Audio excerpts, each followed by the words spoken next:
जय सीताराम बंधुओं, आज हम बात करते हैं। कई लोग प्रश्न लेकर आते हैं कि हमारा धन चोरी हो गया या किसी ने बेईमानी से गबन कर लिया तो वो पैसा हमें मिलेगा या नहीं।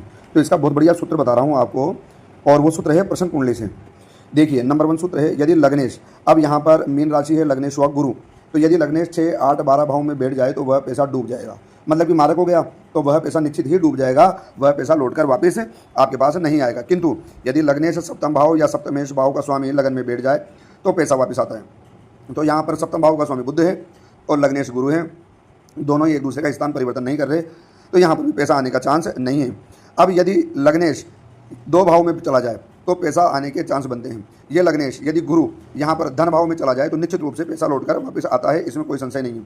अब चौथी कंडीशन, यदि लग्नेश या सप्तमेश से संबंध है तो डूबा हुआ पैसा वापस आने के चांस बन जाते हैं। अब ये जो लग्नेश है यहाँ पर गुरु और सप्तमेश है बुध, ये दोनों एक साथ बैठ जाएं या दोनों का दृष्टि संबंध हो जाए तो पैसा आने के चांस बनते हैं। चंद्र की डिग्री लग्नेश की या लगन की डिग्री के आसपास हो तो डूबा हुआ पैसा वापस आने के चांस बनते हैं। तो यहाँ पर चंद्रमा लगन में बैठा हुआ है लेकिन लग्नेश यहाँ पर बैठा हुआ है, इस लगन की डिग्री में और चंद्रमा की डिग्री में काफ़ी अंतर है, तो इसलिए से वह पैसा लौटकर वापस नहीं आएगा, कोई चांसेज नहीं है इन सूत्रों के हिसाब से। पर हाँ, सूत्रों के अलावा भी एक तरीका है कि चूंकि लग्नेश गुरु शुभ होकर बैठा हुआ है, शुक्र के साथ बैठा हुआ है जो कि कर्म भाव को देख रहा है। अब वस्तुतः यह पैसा तो वापस लौटकर नहीं आएगा, लेकिन इस पैसे की हानि नहीं होगी, अर्थात यह जो डूबा हुआ धन है, पैसा है, सोना है, चांदी है, वो तो वापस नहीं आएगा, लेकिन यह आपको हानि देकर नहीं जाएगा, अपितु आपको यह कहीं ना कहीं इससे दुगनी रकम प्राप्त हो जाएगी। यह समझने वाली बात है।